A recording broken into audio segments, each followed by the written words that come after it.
Good morning students.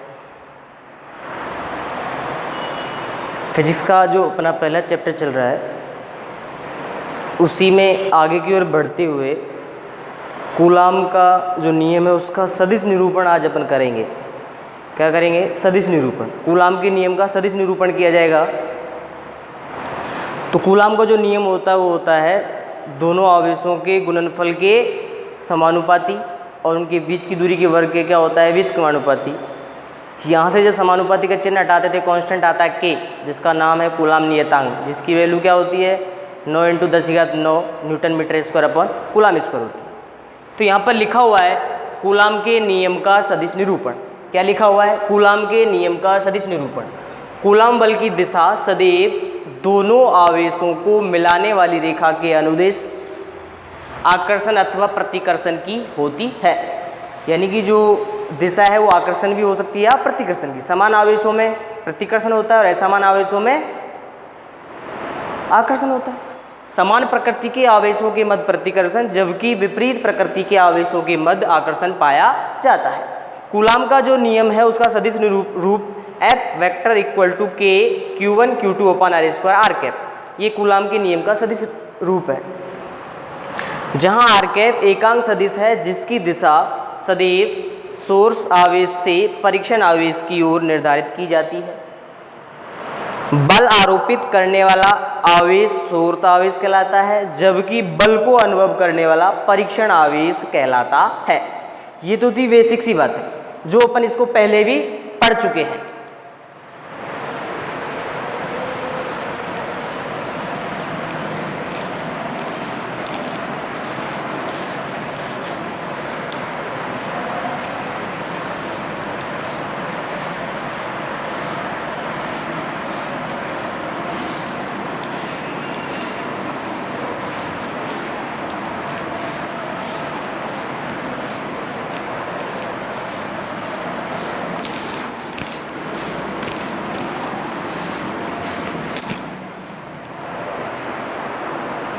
Coulomb के नियम का जो सदिश निरूपण करना है इसी में आगे की ओर बढ़ेंगे।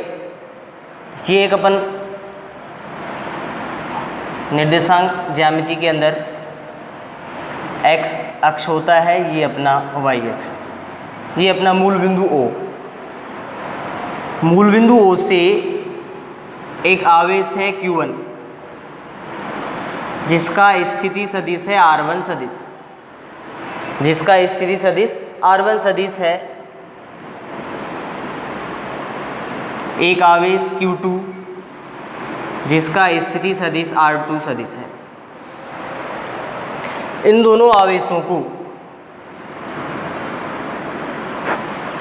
Q2 की Q1 के सापेक्ष स्थिति सदिश, Q2 की Q1 के सापेक्ष स्थिति सदिश जो होगा R21 सदिश, क्या होगा? R21 सदिश। Q1 का Q2 के सापेक्ष स्थिति सदिश R12 सदिश। Q1 की वजह से Q2 पर लगने वाला बल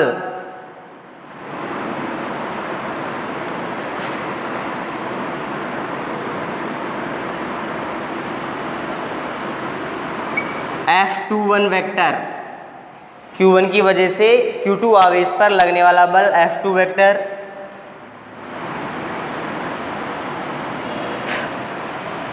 Q2 के कारण Q1 पर लगने वाला बल F12 वेक्टर, ये अपना पोजीशन वेक्टर है।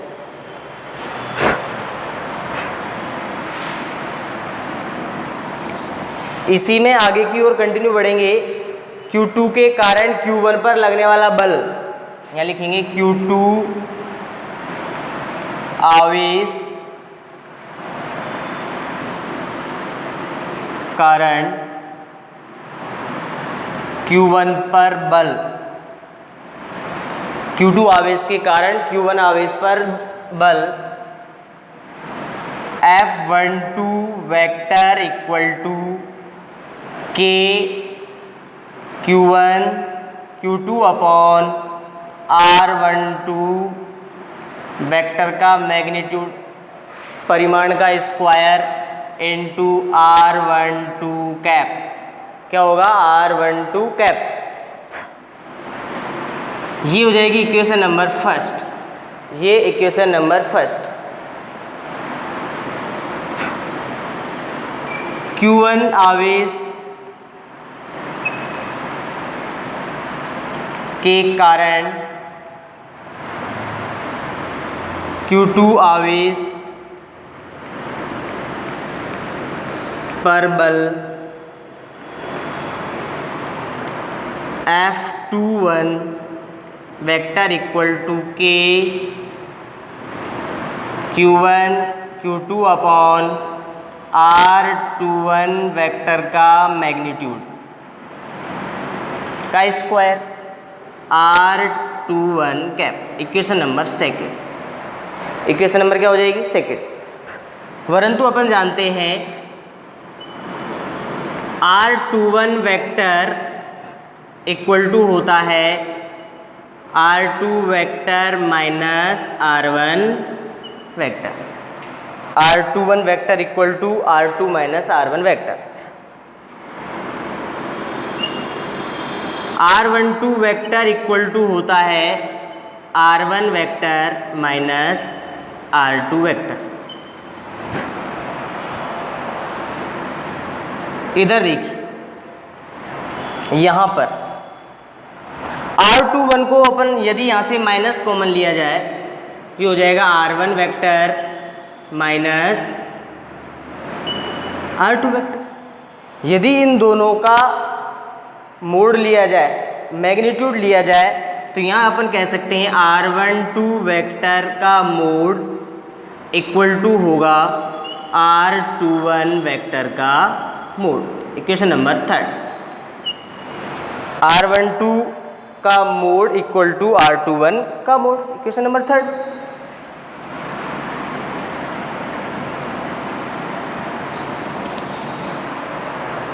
उसके बाद देखिए एकांक सदिश, R12 का एकांक सदिश। एकांक सदिश का फॉर्मूला होता है R12 सदिश अपॉन R12 का मोड। R12 इक्वल टू होता है R12 सदिश, सॉरी दिख नहीं रहा,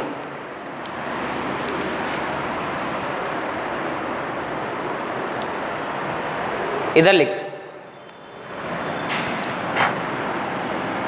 R12 कैप इक्वल टू होता है R12 सदिश अपॉन R12 सदिश का मोड। R12 सदिश इक्वल टू R12 सदिश अपॉन R12 सदिश का mod. Equation number 4, R21 cap equal to R21 vector upon R21 सदिश का mod. Equation number 5। Equation number first और इक्वेशन नंबर सेकंड में, इक्वेशन फर्स्ट और इक्वेशन सेकंड में यदि इनका मान रखा जाए तो F12 हो जाएगा F12 सदिश equal to K Q1 Q2 upon K Q1 Q2 upon R12 cap की जगह लिखेंगे R12 सदिश अपॉन R12 सदिश का मोड। R12 सदिश के मोड का स्क्वायर ऑलरेडी है, एक और आएगा, क्या हो जाएगा R12 मोड का क्यूब। यहाँ पर R12 कैप की जगह R12 सदिश, ये हो जाएगा R12 सदिश का मैग्नीट्यूड का cube R12 cap. Equation number 6,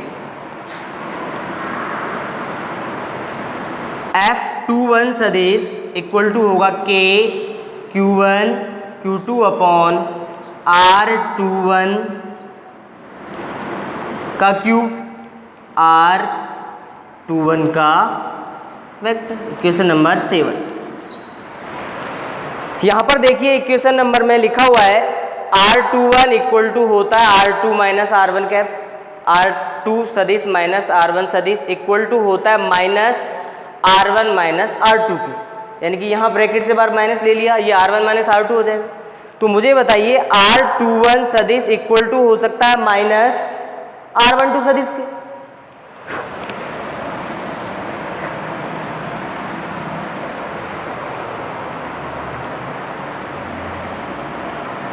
इन दोनों इक्वेशनों को नाम दे दें, या अपन कह सकते हैं इक्वेशन नंबर 6, या इसी के नीचे लिख देते हैं R12 सदिश इक्वल टू होगा, या R21 सदिश इक्वल टू होगा माइनस R21 सदिश के, इक्वेशन नंबर ए। इसी को यहाँ पर नीचे नाम दे दिया इक्वेशन नंबर ए। तो लिखेंगे समीकरण 6, 7 तथा ए से लिख सकते हैं। देखिए यहाँ पर R12 सदिश, यहाँ पर R21 सदिश, नीचे वाला मोड़ दोनों यहाँ से इक्वेशन नंबर 3 से क्या हो जाएंगे, सेम हो जाएंगे। सिर्फ डिफरेंस आएगा, इसका आएगा R12 सदिश इक्वल टू है, या R21 सदिश जो है वो माइनस R12 सदिश के इक्वल है। तो यहाँ लिख सकते हैं F12 सदिश इक्वल टू होगा माइनस ऑफ F21 सदिश के। ये जो है कूलाम का नियम न्यूटन के क्रिया प्रतिक्रिया नियम का क्या करता है, पालन करता है। एक बार वापस से देख लीजिए। कूलाम के नियम का सदिश निरूपण करना है। एक आवेश Q1 है जिसका स्थिति सदिश R1 है, एक आवेश Q2 जिसका स्थिति सदिश R2 है, Q2 का Q1 के सापेक्ष R21, Q1 का Q2 के सापेक्ष R12 है, Q1 के कारण Q2 पर लगने वाला बल F21, Q2 की वजह से Q1 पर लगने वाला बल F12 यहाँ पर है। उसके बाद R21 vector equal to R2 minus R1, minus common ले लिया, ब्रैकेट के अंदर R1 vector minus R2 vector हो जाएगा। R12 vector equal to R1 vector minus R2 vector.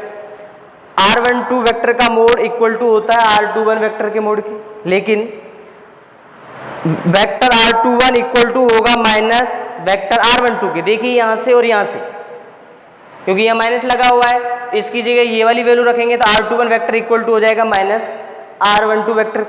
इसको नाम दे दिए equation number A.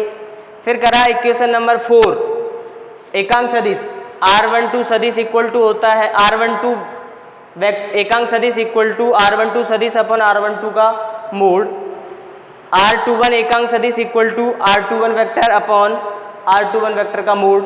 Equation number 4, 5। इन इक्वेशनों को फर्स्ट और सेकंड में वैल्यू पुट करी तो F21 की वैल्यू ये हो गई, F21 ये हो गया। इक्वेशन नंबर 6 और 7 और इक्वेशन नंबर ए, इससे अपन लिख सकते हैं F12 vector equal to minus F21 vector. ये न्यूटन के क्रिया प्रतिक्रिया नियम का पालन करता है। ये अपना कूलाम के नियम का सदिश निरूपण यहाँ पर समाप्त होता है।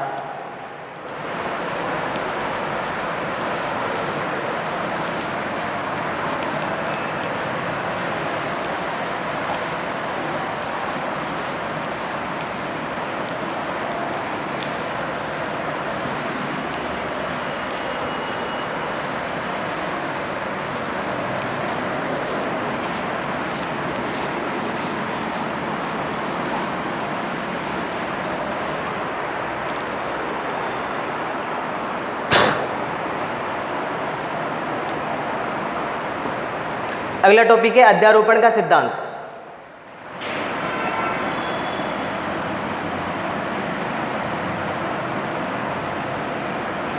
अध्यारोपण का सिद्धांत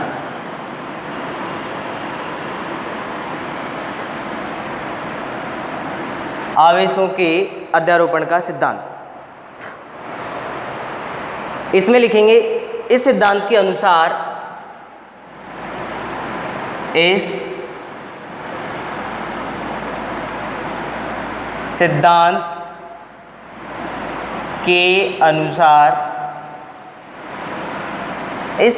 के अनुसार किसी आवेश पर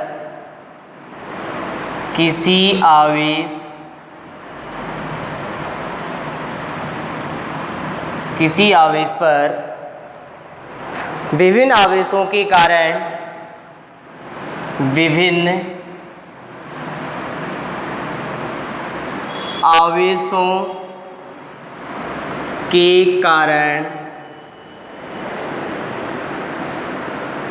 आवेशों के कारण लगने वाला लगने वाला परिणामी बल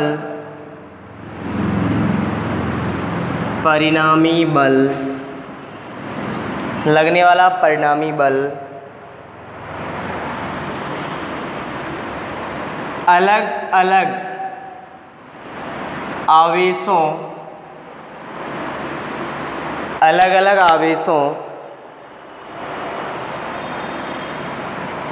के सदिश अलग अलग आवेशों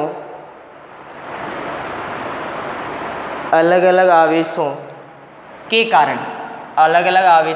कारण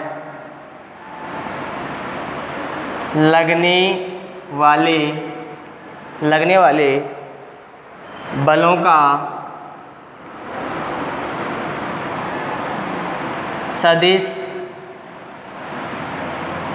योग होता है।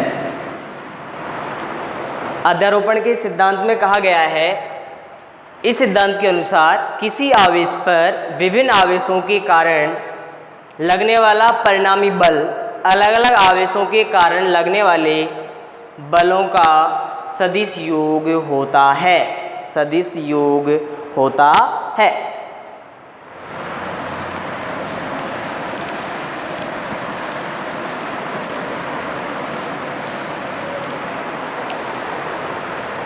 अब देखिए डायग्राम के अंदर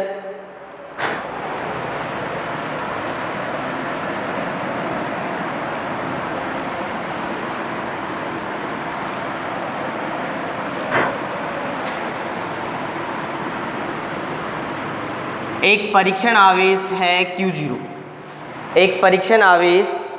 Q0 है जिसका स्थिति सदिश है R0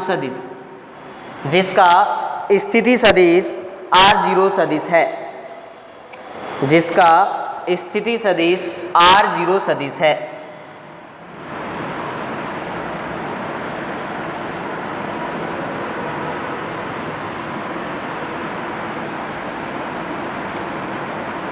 एक दूसरा सदिश Q1 है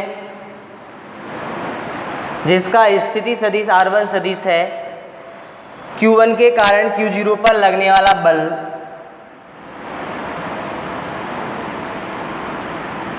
F01 सदिश, इनका स्थिति सदिश R01 सदिश होगा R01 सदिश। एक दूसरा सदिश है Q2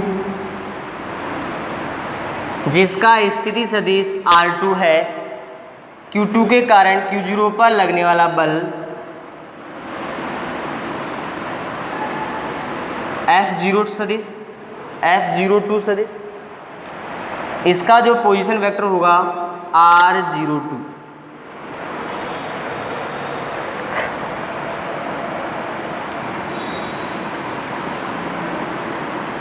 एक सदिश है Q3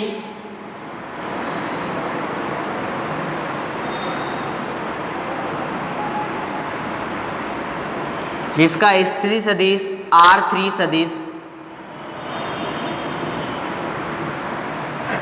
इसकी वजह से इस पर लगने वाला बल F0 सदिश, इसका जो पोजीशन वेक्टर होगा R03 सदिश। Q3 के कारण Q0 पर लगने वाला बल ये होगा। इस प्रकार से इसमें बहुत सारे कण हैं और लास्ट में मान लिया एक आवेश है Qn जिसका स्थिति सदिश Rn सदिश है, इसके कारण इस पर लगने वाला बल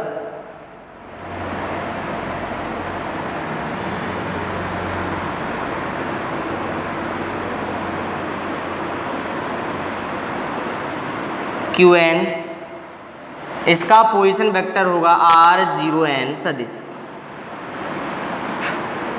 Q3 का पोजीशन वेक्टर R03, Q3 का पोजीशन वेक्टर R03 और यहाँ पर Qn के कारण जो बल लगेगा वो होगा F0n सदिश। वापस से एक बार फिर देख लीजिए। एक आवेश है Q0 जिसका स्थिति सदिश मूल बिंदु के सापेक्ष R0 सदिश है। एक आवेश है Q1 जिसका स्थिति सदिश R1 है। Q1 के कारण इस Q0 पर लगने वाला बल F01, इस Q2 आवेश के कारण इस Q0 पर लगने वाला बल F02, Q3 के कारण लगने वाला बल F03 और Qn के कारण इस पर लगने वाला बल F0n होगा।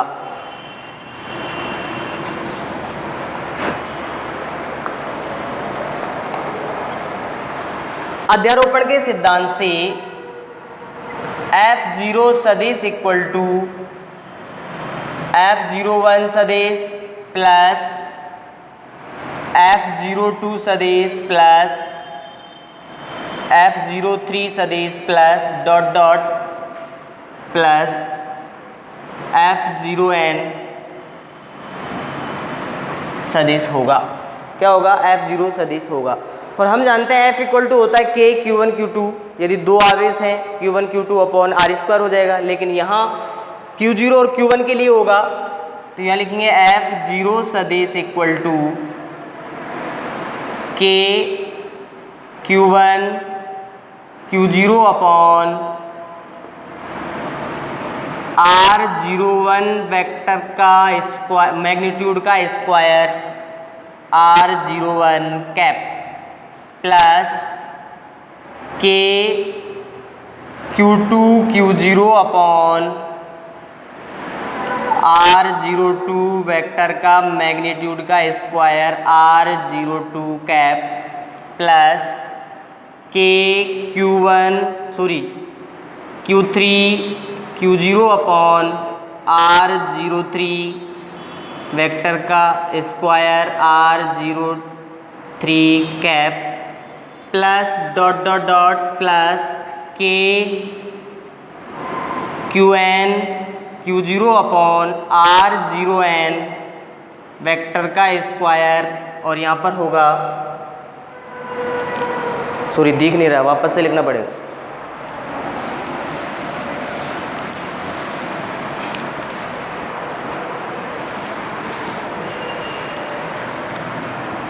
थोड़ा छोटा छोटा लिखते हैं।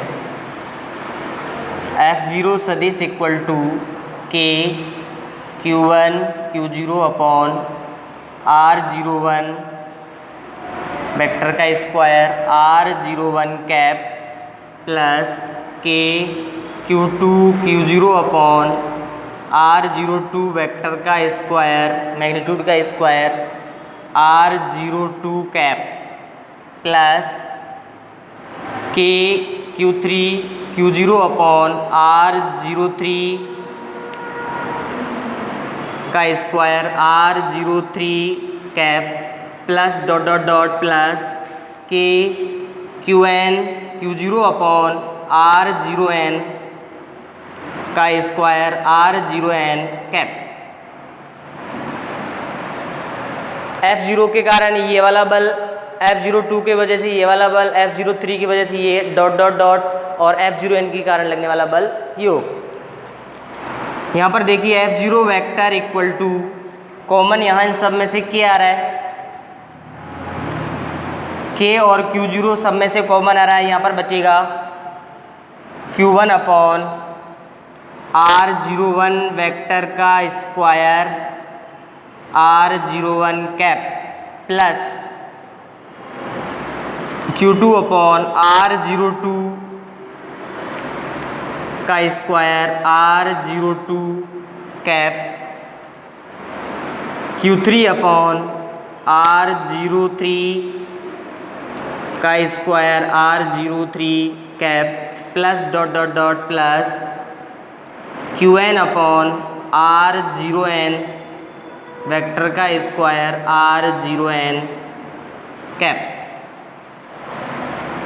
एक फॉर्मूला तो बन जाएगा ये, यदि इसको समेशन के रूप में लिखेंगे तो ये हो जाएगा F0 vector equal to K Q0 summation I equal to 1 to n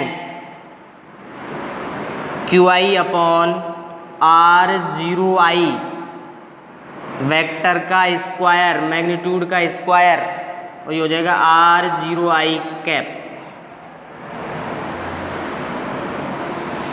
यानी कि आई की वैल्यू 1 से n तक चलेगी। समेशन की फॉर्म में इसको इस प्रकार से लिख सकते हैं। ये अध्यारोपण के सिद्धांत से किसी एक आवेश पर लगने वाले बल का मान निकाला गया है। यहाँ किसी दूसरे आवेश की वजह से बल का मान प्रभावित नहीं होता। जैसे Q1 की वजह से Q0 पर जो बल लग रहा है वो Q2 की वजह से प्रभावित नहीं होगा। इन सब का क्या करेंगे, बीजगणितीय योग या सदिश योग किया जाता है। तो आज की क्लास को यहीं पे विराम देते हैं। Thank you.